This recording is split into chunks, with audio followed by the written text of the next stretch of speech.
pour que tu quittes dedans, on peut prier. Oui, bonsoir, monsieur Ablan. On peut prier pour toi. On peut prier pour toi. Les frères qui sont là, peuvent, même à la fin de cet entretien-là, on peut te recommander au Seigneur. Mais il faut d'abord reconnaître que c'est une dépendance. Mais tu te plais dedans et puis tu veux que ouais, Dieu t'arrête dedans parce que Dieu t'a créé dedans. Ça, c'est une fuite en avant. Dieu t'a créé dedans. Au plus profond de toi, si Dieu t'a créé dedans, pourquoi c'est écrit que c'est pas bon? Donc, il faut, à un moment donné, il faut arrêter. Ça te plaît. Si ça te plaît et que tu veux être à l'église, il faut faire le choix. Soit tu laisses ça pour être à l'église, soit tu laisses l'église pour être dedans. Maintenant, si tu veux laisser que tu ne peux pas le laisser, ça arrive. La foi chrétienne dit quoi? Il y a des choses que je n'ai pas envie de faire, que je fais. Et il y a d'autres choses que j'ai envie de faire, je ne peux pas le faire. Et puis, il demande pardon à Dieu. Il demande de l'aide à Dieu, qui vient en aide. Donc, tu demandes de l'aide, tu veux quitter dedans. Un peu avec la prière, avec l'aide, avec les prières. Cette dépendance, ça va te laisser. Tu vois, tout le monde a sujet à des dépendances, à des faiblesses. Hein, mais tout le monde prie pour ça, mais tout le monde n'est pas content dedans. Tout le monde ne vient pas légitimer son mal dedans. Quand tu es venu trouver les gens sur la terre, là, si on faisait homosexuel, là, est-ce que toi-même tu es honnête?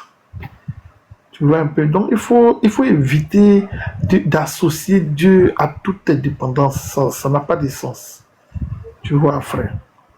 Si tu sais que le catéchisme, on m'a dit que rien n'arrivait sans la volonté de Dieu et que tout ce qui m'arrivait, c'était parce que Dieu l'avait voulu. Donc ils m'ont menti au catéchisme. Non, c'est pas Dieu qui fait tout. Dieu, c'est pas Dieu qui fait tout, frère. Il y a ce que toi tu fais. Pourquoi Dieu va juger quelqu'un qui n'est pas responsable de ses actes? Si la chose te plaît, nous on t'informe que c'est pas bon. Maintenant, si ça te plaît pas, mais tu es dedans malgré toi, on peut prier pour toi. Si maintenant que malgré que ça te plaît, mais la parole de Dieu aussi fait bloc, on peut prier pour toi. Il y a des églises, il y a des frères qui vont te comprendre, ils vont prier pour toi, ça va te laisser. Tu vas retrouver l'usage normal de ta vie sexuelle. Sinon, c'est une abomination. Est-ce que tu comprends? Le frère Kobati, il faut parler à lui. Je te remercie. Je pense qu'en fait, ils m'ont menti quand j'étais au catéchèse. Parce qu'ils m'avaient expliqué l'omniscience et l'omnipotence de Dieu. Et qui disaient, tout ce qui arrive sur terre, c'est Dieu qui l'a voulu. Tu peux pas t'y soustraire. C'est la volonté de l'éternel. Et non, là, tu me dis que c'est pas sa volonté. Donc là, il y a un truc qui lui échappe. Et ça, c'est bien. Donc ça veut dire que je peux peut-être éviter de l'enfer si jamais j'arrive à ne plus être homosexuel. Mais ça rentre en contradiction avec tout ce qu'on m'a appris, parce qu'on m'a toujours appris que tout venait de Dieu. Tout venait de Dieu. Vous adorez Dieu ou pas? Parce que c'est écrit le premier commandement, il faut adorer Dieu. Le premier commandement, il faut adorer Dieu. En fait. Est-ce que vous adorez Dieu? Parce que vous êtes au catholique. Bien sûr. Vous adorez Dieu. Sûr que j'adore Dieu, c'est un Dieu jaloux. Et si jamais je l'adore pas, il va punir l'iniquité sur mes enfants. Et j'ai pas envie de ça. Bien sûr que je l'adore. Vous l'adorez comment? Des prières, j'ai mon petit missel, j'ai mon petit chapelet, des trucs basiques, ce qu'on m'a appris quand j'étais au catéchisme. Et c'est pour ça, quand je vous ai entendu parler, c'est pas comme ça. C'est pas comme ça. C'est pas comme ça qu'on adore Dieu. Je suis preneur d'autres méthodes, mais c'est comme ça qu'on m'a appris quand j'étais au catéchisme. L'adoration, c'est avec des louanges. Il faut louer Dieu. Les prières que je fais, ça marche pas. Enfin, si. Non, c'est adorer Dieu, c'est le louer. La prière, ce sont des exhortations, et la prière qu'on demande là, c'est pour vous-même, c'est-à-dire que c'est une forme de dialogue. La prière, c'est une forme de dialogue, une forme de relation. Donc, adorer Dieu, c'est le louer. Donc, il faut pas se tromper entre les deux. Du coup, vu que j'ai jamais vraiment loué Dieu, c'est peut-être pour ça qu'il m'a puni en me faisant homosexuel. Parce que comme on m'a appris au catéchisme, c'est juste prier. On dit, tu pries et tu fais des prières. Est-ce qu'il ne m'aurait pas puni en me faisant homosexuel pour me punir? Enfin, en même temps, c'est Dieu, non. ce qu'il veut. Dieu ne punit pas, c'est-à-dire qu'il va falloir que vous acceptez, il va falloir que vous il va falloir être sincère déjà avec vous-même, entre ce que vous avez décidé de faire de votre vie et parce que tout le monde n'est pas homosexuel, donc il va falloir vous poser la bonne question que si certains ne le sont pas, pourquoi vous l'êtes. Donc il s'agit de ça et il va falloir vous interroger sur les commandements que Dieu a donnés et si vous respectez les commandements, quoi. Donc, à partir du moment que vous n'êtes pas en mesure de respecter les commandements, vous pouvez pas dire que la faute est propre à Dieu. Il s'agit de ça. Et c'est ça que je me pose comme question depuis bien longtemps et depuis que j'ai eu le discours il y a quelques jours avec le prêtre au presbytère, c'est pourquoi d'autres sont pas homosexuels et apparemment eux ils souffrent pas. Et moi je souffre, la Bible de Jérusalem j'ai lu plusieurs fois et ouais les homosexuels faut pas. Donc moi je fais un truc qu'il faut pas apparemment. Dieu il n'incrimine personne dans le péché. Vous avez ce péché-là en vous, il va falloir l'épurer. Donc il va falloir louer Dieu. Loue Dieu suffisamment, je serai plus Donc homosexuel. vous allez louer Dieu et vous allez rentrer en relation, c'est-à-dire que vous allez commencer le dialogue que vous n'avez pas encore commencé avec Dieu. Vous allez commencer parce qu'il est là. Si certains lui parlent sincèrement et vous n'êtes pas en mesure de lui parler, vous allez commencer. Et vous allez lui dire, vous allez faire comme nous. Par rapport à nos péchés à nous l'avons interrogé. Donc vous allez l'interroger de la même manière, c'est-à-dire que c'est tout le monde qui passe par là. Vous allez l'interroger.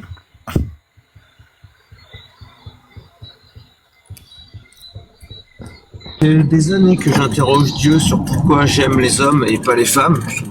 Ça me turlupine quand même. Ok. Et il m'a jamais répondu.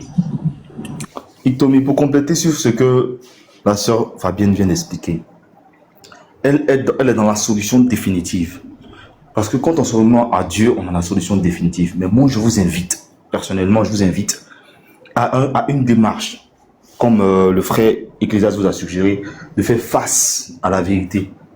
Parce que avant même d'arriver à la finalité, à se remettre finalement à Dieu, il faut comprendre. Et il faut savoir ce en quoi on est. On ne cherche pas des solutions comme ça. Avant de donner le remède à quelqu'un, il faut tirer d'abord un diagnostic. Et je vais revenir rapidement parce que je ne voulais pas me prononcer. J'ai peur que je voulais savoir si les frères ici sur le panel étaient enclins à discuter sur la question, mais maintenant que c'est clair. Le premier élément que vous soulevez, c'est l'homosexualité dans la chrétienté, ou en tant que chrétien homosexuel. Et le deuxième point que j'ai entendu que vous avez soulevé, c'est par rapport au libre arbitre ou à la responsabilité dans la foi. Voilà. Donc par rapport à la première question, il faut qu'on soit d'accord que l'acte sexuel, la sexualité, doit respecter les lois naturelles. Avant même d'entrer dans la Bible, moi je vous invite à un raisonnement pour que vous compreniez comment est-ce que vous devez louer Dieu de la manière que la sœur Fabienne vous a expliqué. Il faut que vous devez faire face à quelque chose. La sexualité doit être alignée à la nature. Tout ce qui n'est pas aligné à la nature est contre nature. Je ne suis pas sûr qu'aujourd'hui, vous allez me dire que l'homosexualité est alignée à la nature. Pas du tout. Parce que certes, je sais que moi, avec l'homosexuel. Non, je termine. Hein. Justement, vous allez comprendre. Donc, j'en parle beaucoup avec des personnes homosexuelles qui disent, bon, par exemple, dans le règne animal, ils vous disent souvent dans des comportements de certains animaux, je ne sais même pas si c'est vérifié, de certains animaux qui seraient homosexuels, on va dire ça comme ça, mais tous sont d'accord que ce sont des réactions ou des pathologies qui ne reflètent pas la nature exacte de l'animal en question. Donc tout ça pour dire que l'acte naturel, il est clair, que ce soit dans le règne animal comme dans le règne humain.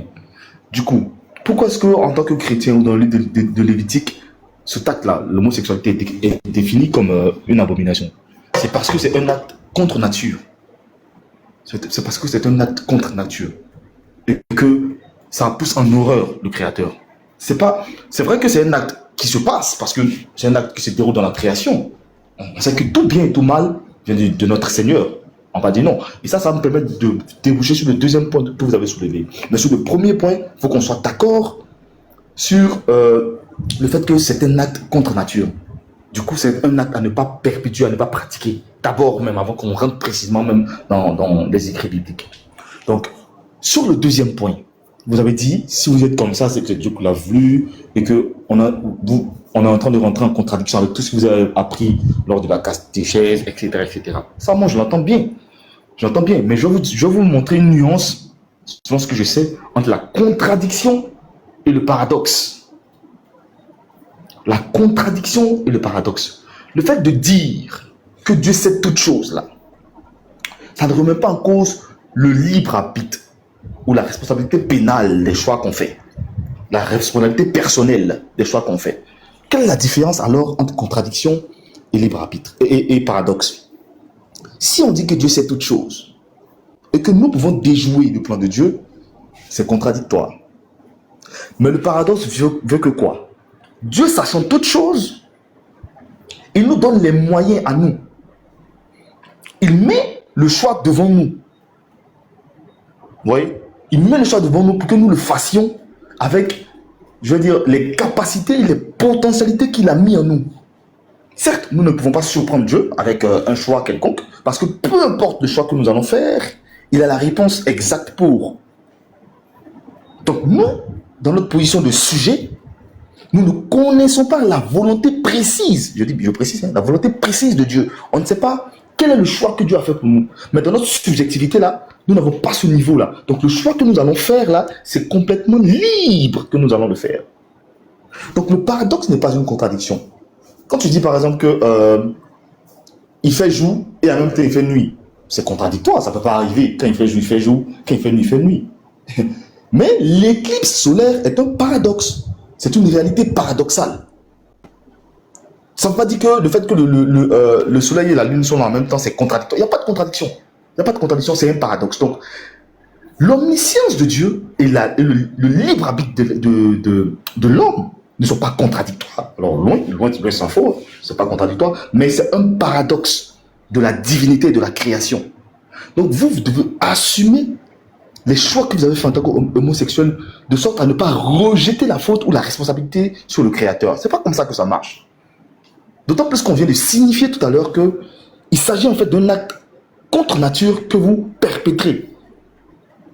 Donc au final, ça ne sert à rien de vouloir mettre la responsabilité sur le Créateur si vous établissez par la base que c'est un acte contre nature.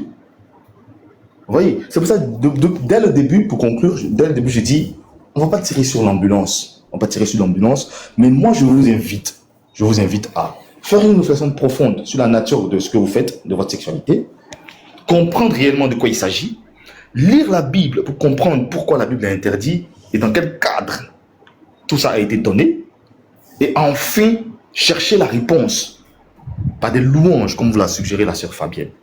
Vous réapprochez de notre Seigneur.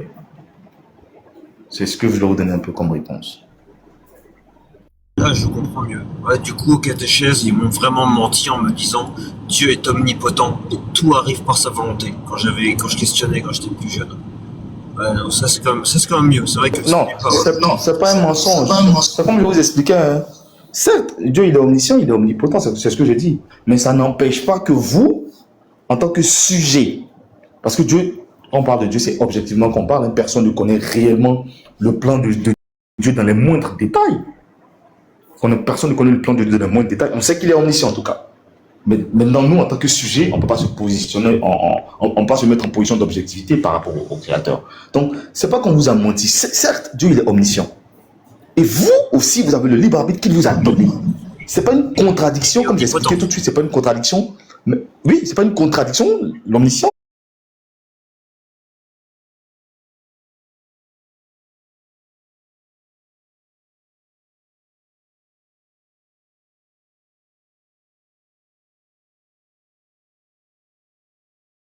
Quand il y a les nuages, par exemple, et qu'il pleut, on ne voit pas le soleil. Mais souvent, on voit directement qu'il pleut en même temps. Voilà. Souvent on voit que pendant qu'il pleut, il y a même dans le soleil. Mais Voilà, donc on diront que c'est contradictoire. Conscience, Non, il y a des réalités. Oui, oui.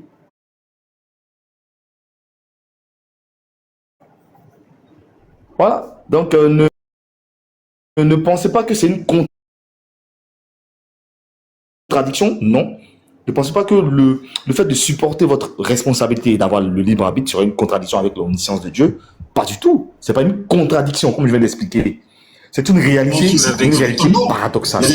C'était surtout sur l'omnipotence, mais l'omnipotence que Dieu décide de tout. Et c'est pour ça que tout vient de la volonté Oui, de Dieu. oui, c'est ce que j'explique en fait. Lui, quelque part, c'est ce que j'explique en fait. Tout vient de sa volonté. Donc, Non, en fait, que je fasse le péché, c'est sa volonté.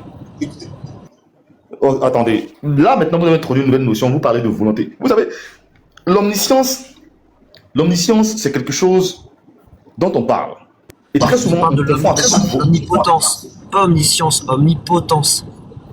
C'est que Bon, tout arrive parce que Dieu le veut. Non, ça c'est plus l'omniscience. Non, En fait, c'est ce que j'explique. C'est ce qu'on appelle le péché. Ça, Ce que vous dites là, c'est ce qu'on appelle le péché. Ça veut dire que vous n'avez pas compris que, en fait, envers le Créateur, vous avez des droits et des obligations. Donc, êtes-vous en mesure de nous dire que vous avez tout respecté? C'est-à-dire que si vous n'êtes pas en mesure de nous dire que vous avez tout respecté par rapport à celui qui a créé le ciel et la terre, vous ne pouvez pas vous venir sur le panel là. En fait, quand nous vous donnons des clés, et après vous allez voir vos erreurs parce que vous n'allez jamais avoir raison devant Dieu. C'est ce qu'on appelle le péché. C'est pas trop bien compris au niveau des humains que nous sommes des pécheurs et que le fait d'être pécheur, c'est que on ne se soumet pas à Dieu. Alors soumettez-vous à Dieu et le diable il va fuir, c'est comme ça, hein. C'est comme ça, c'est ainsi et on peut pas faire autrement. Ça veut dire que c'est comme ça que vous aurez le bénéfice de ce que vous voulez, quoi. Vous allez en tirer profit dès lors que vous allez obéir quoi, vous soumettre à Dieu. Ça veut dire que vous rentrez dans la communion qu'il veut, l'adorer comme il veut et respecter les droits et les obligations qui s'attachent en tant qu'enfant. En tant qu'enfant, c'est-à-dire que le père, il est, en fait, quand Dieu c'est le père, mais le père de tous les enfants de Dieu. Donc, à partir du moment que vous voulez être enfant de Dieu, vous vous pliez aux obligations du père. C'est comme ça. C'est-à-dire que ce sont des lois qui régissent la souveraineté. Donc, faut pas trop se poser de questions si vous voulez vous en sortir. Parce que vous n'aurez jamais raison devant Dieu. Celui qui vous a créé, il sait de quoi vous êtes fait et vous n'obéissez pas. Mais il va falloir que il va falloir être sincère que vous n'obéissez pas. Vous avez dit celui qui vous a créé, c'est bien ça, il m'a créé comme je suis. Et c'est ça qui me met dans le mal. Non, il vous a créé et vous savez très bien que vous devez vous plier. Vous avez fait le caté, vous savez très bien à ce que vous devez vous plier. Donc, ne faites pas le dos bas, le dos ras par rapport à ce que vous savez déjà. Le fait de pécher, vous savez très très bien et le prêtre vous a déjà dit ce que vous devez faire. Vous venez nous tester sur le panel, sauf que vous savez très bien ce qu'il vous a dit. En fait, je voulais surtout avoir un peu de réconfort parce que le prêtre m'a clairement dit qu'il fallait que je m'auto-dja. Voilà. Il a dit qu'il fallait que je m'auto-dja moi-même parce que j'étais une abomination. Ça m'a un peu choqué sur le coup. Ça me choque toujours un peu sur le coup. J'ai pas envie de m'auto-dja. Je sais très bien ce qui arrive. Avec tout le respect. Avec tout le respect que j'ai pour vous, hein, bon, déjà, on va pas se précipiter. Je ne pense pas, personnellement, je ne pense pas que le prêtre ait dit ça. Je répète, et avec tout le respect que j'ai pour vous, voilà, je pense pas que le prêtre ait utilisé ces mots-là quand même. Et même s'il a dit ça, ça reste votre récit. Mais moi, je veux qu'on revienne sur le sujet. Je pense que ça sera bien de terminer parce que là, la sœur Fabienne elle a dit quelque chose qui est tellement vrai. il va falloir que je le reprenne pour que vous compreniez bien, en fait. En tant que sujet d'abord de création, et en tant que chrétien, on a des droits et des obligations. C'est ça qui forme notre responsabilité. Et le plus intéressant, c'est qu'on les connaît. On les connaît. Et elle vous a invité à vous soumettre d'abord à Dieu. C'est ce que j'expliquais tantôt. Se soumettre, c'est quoi? C'est lire la parole et la comprendre. Savoir pourquoi c'est écrit comme ça. Et accepter qu'il y a des lois qui sont données. Il y a des lois naturelles. L'acte que vous pratiquez, c'est un acte contre nature. J'ai déjà dit ça en fait. Il faut se soumettre à la parole de Dieu. Et quand on se soumet, qu'on comprend là, et qu'on comprend, mais vous savez, la chair reste la chair. Quand on a compris, on se rend compte qu'effectivement, on n'est pas sur la bonne voie. On fait tout pour se rapprocher de notre Seigneur à travers les louanges qu'elle vous a indiquées tout à l'heure. Donc, ce soir, nous, en fait, le réconfort que nous, on peut vous apporter, c'est de vous montrer la réalité des choses. Vous voyez, depuis tout à l'heure, je n'ai pas entendu de propos rabaissants d'un des frères ou de la sœur, même pas du tout. Hein. On est en train de discuter avec vous, et c'est ce réconfort-là que nous, en tant que chrétiens, parce que vous êtes définis en tant que chrétiens, c'est ce réconfort que nous, on peut vous apporter. C'est pas pour de vous conforter dans votre position. Non, pas du tout. Ça sera très méchant de notre part. Peu importe qu'on ait raison ou pas, ça sera très méchant de notre part de ne pas donner notre position réelle par rapport à ça. C'est ça le réconfort qu'on peut vous apporter. Mais le réconfort définitif que vous cherchez là, mais c'est pas nous qui allons vous donner ça. Si vous dites chrétien, mais il y a une seule personne qui peut vous donner ce réconfort. Et cette personne est encore vivante. Elle est encore omnipotente, comme vous le dites aujourd'hui. Si vous pensez que l'omnipotence de Dieu se résume à votre état actuel définitif, non. Testez. Testez pour voir si c'est exactement ce qu'il a voulu que vous soyez. Peut-être que vous serez un témoignage. Donc il faut vraiment le rechercher et se rapprocher de lui. Comme ça, vous saurez quel est le plan réel de Dieu pour vous. Mais vous limitez à votre état actuel pour dire, il m'a créé comme ça. Mais l'homme change. L'homme change. Et il nous a donné la capacité de revenir dans la vérité. C'est ça en fait. Il faut chercher cette vérité-là. Donnez-vous les moyens de corriger ça. Et demain, vous allez dire, ah finalement, Dieu m'a créé ainsi. Il m'a créé pour que j'aie le Saint-Esprit et je vis dans le Saint-Esprit. Ne vous basez pas sur votre état actuel pour dire que c'est comme ça que Dieu vous a créé. Non, pas du tout. C'est comme quelqu'un qui est au chômage, il dit Dieu m'a créé chômeur. Quand il devient riche, il dit, ah finalement, quel ami de travail, finalement, Dieu m'a créé pour... Non, c'est pas comme ça marche. Tant qu'on vit, tant qu'on est sur terre et que la parole de Dieu ne passera pas, tant qu'on est soumis à cette parole-là, on doit toujours chercher à se rapprocher de Dieu à travers cette parole-là, qui a été donnée par le Fils, qui est vivant jusqu'à aujourd'hui. Voilà, donc je pense que la question est tellement résolue. La sœur Fabienne vous a donné, comme elle a bien cité, on vous a donné les clés. Mais si vous cherchez un réconfort autre que ça, de sorte à être, je vais dire quoi, conforté dans votre position, ça ne sera pas le cas. Parce que la vérité qu'on vous a énoncée ici, c'est la vérité biblique de la parole. Et c'est ce concept de la chrétienté aussi. Voilà. Alors, je vous remercie, puisque pour mes questions, j'étais allé sur beaucoup d'autres lives de chrétiens, et eux m'ont littéralement jeté en me gueulant dessus comme quoi j'étais une abomination. Donc, au moins vous l'avez pas fait, et ça c'est déjà vachement sympa.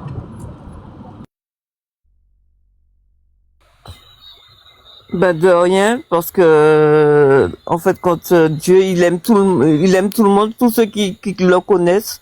C'est-à-dire que, en fait, quand il faudra le rencontrer, comme tout le monde, c'est-à-dire que nous avons eu nos péchés aussi. Tout le monde a des péchés, et il ne nous condamne pas.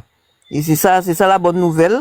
Et que, forcément, il est capable. On a un Dieu capable et qui nous aime. Et il va falloir que vous connaissiez l'amour de votre Père. Parce que celui qui le connaît, on l'appelle à ce moment-là Père. Pas le Dieu qui a créé le ciel et la terre, mais le Père. Notre Père qui est à nous. Il est aimable et affectueux. C'est comme ça qu'on le connaît. Donc, il ne juge pas. En fait, quand il est compatissant, et il sait de quoi on est fait. On n'obéit pas. Et donc, il va falloir il faut changer un petit peu de mentalité et croire que c'est lui qui peut vous aider, parce que forcément, il y a personne ne pourra vous aider. Hein. Peu importe le problème que vous aurez, vous avez ce problème-là, personne ne va vous aider à part lui. Hein. Donc, il faut se rapprocher de lui et il va le régler. Il en est capable. Et c'est de ça qu'on parle. Eh ben, je vous remercie pour ces paroles réconfortantes. C'était bien. C'était sympa. Ben, je vais peut-être laisser quelqu'un prendre la place, prendre la parole si quelqu'un veut monter. Rien de rien. Merci à toi également. Parce que j'imagine que c'est pas facile de s'exposer comme ça. D'autant plus qu'on connaît très bien qu'il y a des gens qui ont des avis très tranchés sur la question. Et effectivement, nous, on va continuer à prier parce que nous prions toujours pour que les, les enfants du Seigneur retrouvent le chemin de la bergerie. On va continuer à prier pour ça. Donc, merci à toi également. Ça marche. Je vais essayer d'en parler à mes frères parce que, comment dire, ils m'accusent d'avoir renié mes ancêtres, d'avoir renié mes divinités, d'avoir embrassé le dieu des colons. C'est mes parents qui m'ont éduqué à la foi catholique, donc je sais pas si c'est vraiment moi qui ai renié mes dieux des ancêtres et les dieux, pour le dieu des colons. À voir. En tout cas, bonne soirée à vous. Je vous remercie. Donc, attendez, étant donné que vous êtes chrétien, ça veut dire que vous êtes dans la prière, vous connaissez une prière, donc est-ce que vous êtes en mesure de nous faire le type de prière que vous avez l'habitude de faire? En général, la base, je vous salue Marie, pleine de grâce, que votre nom soit sanctifié, aux joies, etc. Enfin, les bases. Est-ce que vous connaissez le Notre Père? Notre Père qui es aux cieux, que ton nom soit sanctifié, que ton règne vienne sur la terre comme au ciel. Pardonne-nous nos péchés, comme nous pardonnons aux offenses. Et ne nous soumettez pas à la tentation, mais délivre-nous du mal. Amen. Les bases, j'ai eu ça toute ma jeunesse. Ça revient facile, comme une ritournelle. Mais le mieux, c'est l'Eucharistie, quand le prêtre dit... est-ce que vous savez... Seigneur, c'est bien. Mais est-ce que vous savez que ça ne se limite pas qu'à ça, la prière et la louange dont la sœur Fabienne faisait allusion. Parce que quand on lit dans Matthieu 6, le verset 7, le Seigneur nous précise, certes, nous a montré comment il faut prier, mais il nous précise que en priant, ne multipliez pas de vaines paroles. Ne multipliez pas de vaines paroles comme les païens qui s'imaginent qu'à force de paroles, ils seront exaucés. Donc, en vrai, il ne suffit pas d'ajuster ou d'aligner des paroles comme ça, parce qu'on les a appris de manière mécanique. C'est pas ça. La prière, c'est une communion. C'est une communion personnelle. Et c'est pour ça que le Seigneur nous a dit de prier dans le secret. Notre Père nous voit il voit dans le secret. Parce que dans le secret, tu peux te mettre à nu. Tu ne vas pas juste réciter des paroles qui ne correspondent pas à ta situation précise. Il faut utiliser des paroles ou des mots qui te correspondent à toi, à ce que tu es exactement, à ce que tu traverses. Donc il ne suffit pas de réciter le Je vous salue Marie parce que vous êtes catholique, ou encore le Notre Père de manière répétitive comme ça, simplement. Non. Il faut demander, avant même de prier, il faut demander les dispositions d'être dans la prière. Il faut demander que les paroles qui vont sortir de votre bouche là vous servent à vous. Parce que c'est vous qui avez le problème. Donc, il ne suffit pas d'agencer de vaines paroles. Non, non du tout. Donc, c'est pour ça qu'on vous invite vraiment à vous soumettre à la parole de Dieu et à bien la comprendre pour trouver la solution réelle à votre problème.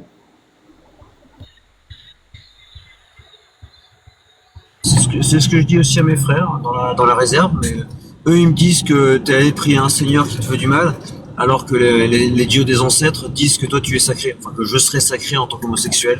Bizarre comme conception, mais ils disent ouais tu as renié les anciens dieux, tu as renié les dieux des ancêtres, c'est pas bien, t'as embrassé le dieu des colons qui vous ont mis en esclavage. Mais non. En fait, nous avons le dieu des ancêtres. Nous avons le Dieu des ancêtres, hein. Faut pas dire. En fait, quand les gens disent n'importe quoi, mais le Dieu qui a créé le ciel et la terre, c'est le Dieu des ancêtres aussi. Nous, au catéchisme, on nous a clairement dit que les anciens dieux que nos anciens y priaient dans les réserves, c'était négatif. Hein. On ne pouvait plus en parler. Il fallait plus du tout jamais en parler. D'ailleurs, j'ai bien pris des fessées quand j'en parlais quand j'étais plus petit. Mais bon, c'est aussi notre histoire.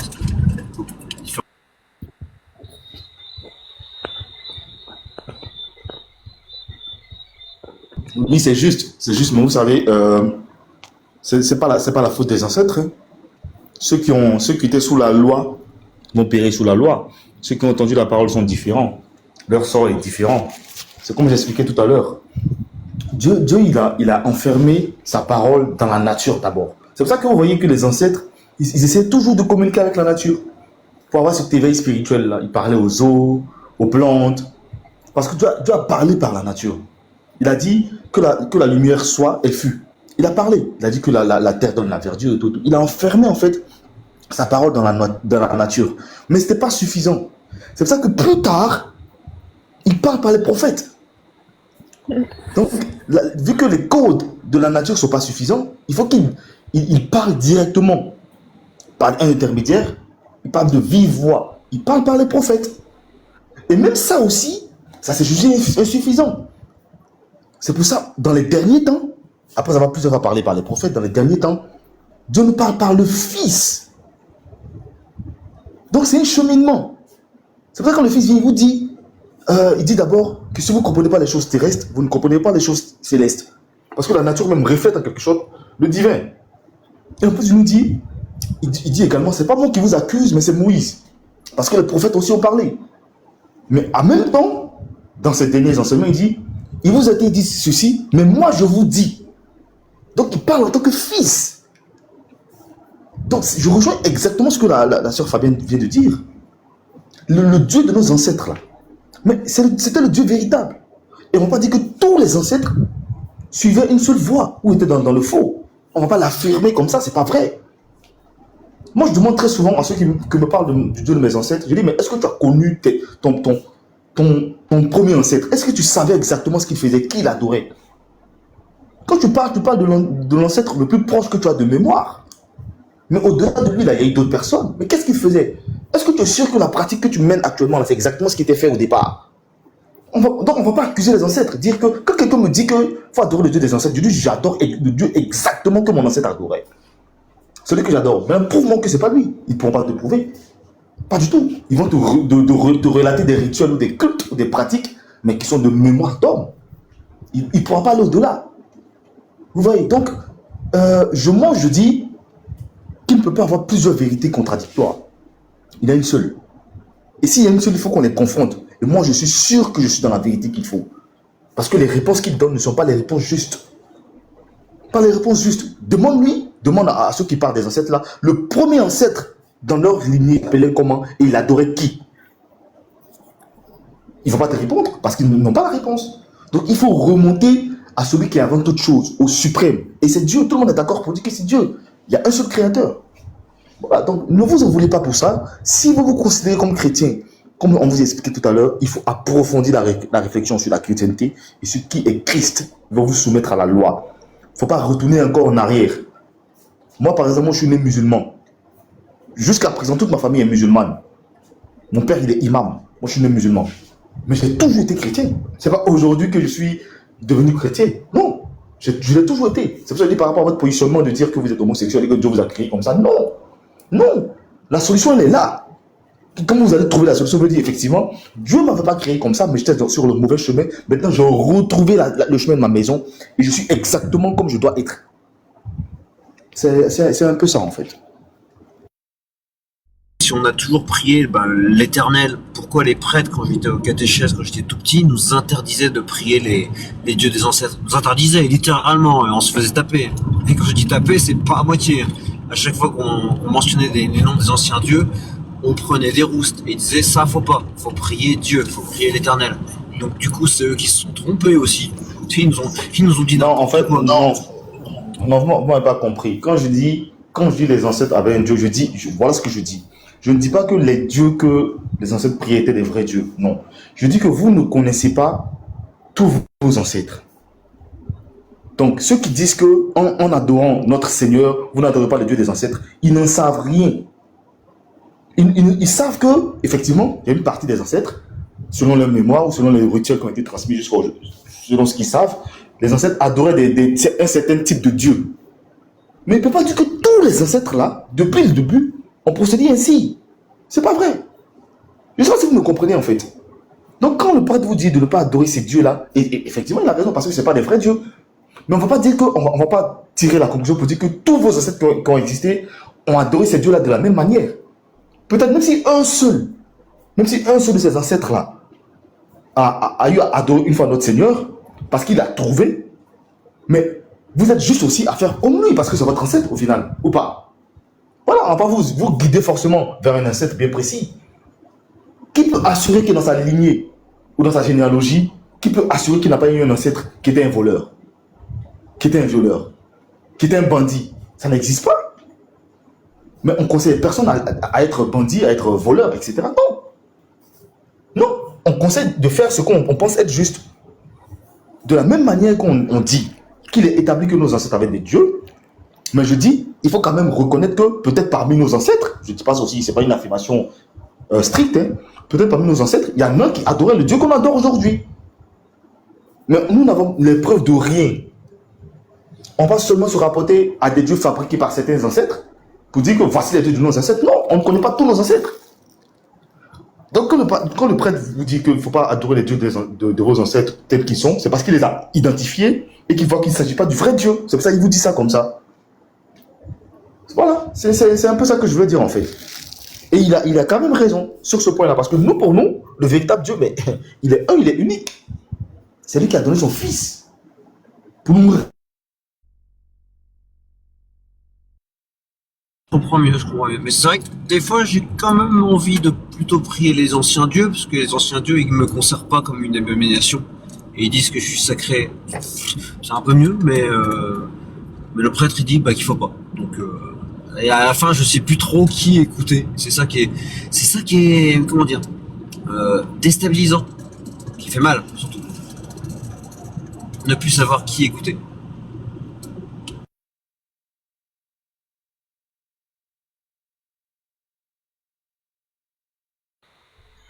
Donc, vous avez enfin dit la vérité, là.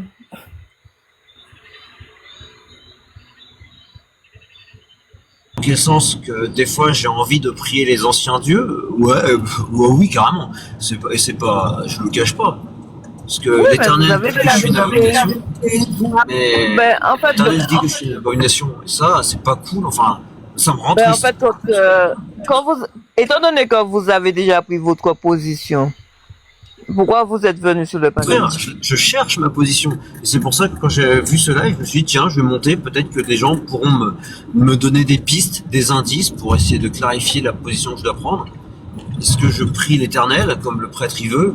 Est-ce que je prie les anciens dieux comme les collègues de la réserve y veulent? La question est pas facile. Ben, en fait, quand vous n'êtes pas en mesure de savoir ce qui est bien, ce qui est mal. Pas vraiment. C'est pour ça que je pose des questions et que je me cherche. Donc, au lieu de dire que vous allez prier le Dieu de vos ancêtres, sachez que si Dieu il vous a créé, nous on sait qu'il est bon, qu'il est bon et il est là pour le bien. Il y a le Dieu du bien, il y a le Dieu du mal. Après, si vous êtes sûr que c'est le Dieu du bien que vous voulez, vous priez, vous dites maintenant là, je m'adresse au Dieu qui fait le bien.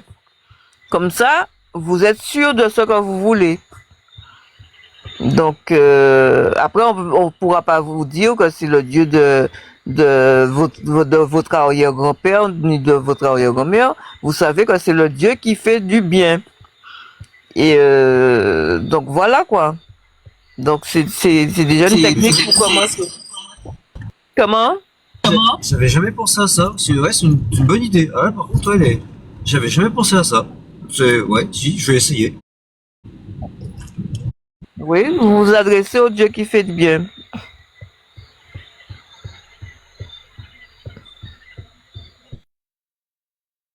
Donc, à ce moment-là, il va se révéler à vous.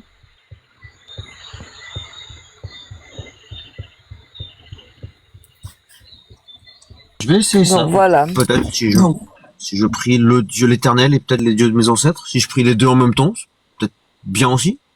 Comme ça, au moins, je rends personne jaloux. Tout le monde est content. Enfin, ça pourrait.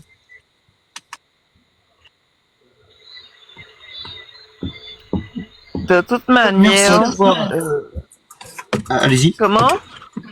Je disais allez-y, je vous avais coupé. Ben, en fait, quand euh, euh, vous voulez de l'aide ou pas? Je pense que j'en ai eu pas mal avec vos réponses, avec vos éléments, avec votre idée. Vous avez dit de prier le Dieu du bien. Je pense que je vais faire ça. Puis je vais voir si je prie le Dieu du bien, l'Éternel, quand je vais à l'église, et que je prie aussi peut-être un peu des fois les dieux des ancêtres. Comme ça peut être bien pour les deux. On sait jamais. C'est-à-dire que nous, c'est-à-dire que celui qui veut le bien, en fait, quand tu considères le créateur de la terre comme le Dieu des ancêtres. Mais en fait, quand en étant pour le bien. Donc, il faudra dire que vous voulez le Dieu des ancêtres, celui qui fait du bien. Vous comprenez ce que je vous dis? Exactement. On n'a pas de dieu maléfique dans notre panthéon. On a des dieux qui sont bénéfiques. Bien, si ouais, bien bénéfique, c'est le terme qu'on utilise. Donc il n'y a pas de conception du mal pur. Il n'y a pas d'équivalent de Satan. J'ai jamais trouvé d'équivalent de Satan chez nous. Donc c'est de ça qu'on parle. C'est-à-dire que là, il faut prier le Dieu qui fait du bien. Tout simplement. Eh ben, ouais, je pense que je vais faire ça. Je vais prier le Dieu qui dit pas que je suis une abomination. Ça me fera du bien aussi. Ça sera le Dieu du bien et ça me fera du bien. Parce que notre Dieu à nous là, celui qui est pour son bien, il ne regarde pas à nos péchés pour nous convertir. Il est là pour transformer les cœurs, transformer tout ce qui est péché, et il ne veut que votre bien. Donc il est capable. Donc il faudra prier le Dieu du bien. D'accord. Eh ben, en tout cas, je vous remercie pour toutes ces informations. Je vous remercie pour votre accueil chaleureux, ce qui était vachement bien par rapport à d'autres lives. Puis bah du coup, si quelqu'un d'autre veut monter, je vais laisser ma place. Et puis je vous dis bonne soirée. Bonne soirée à vous. Au revoir. Salut. Au revoir.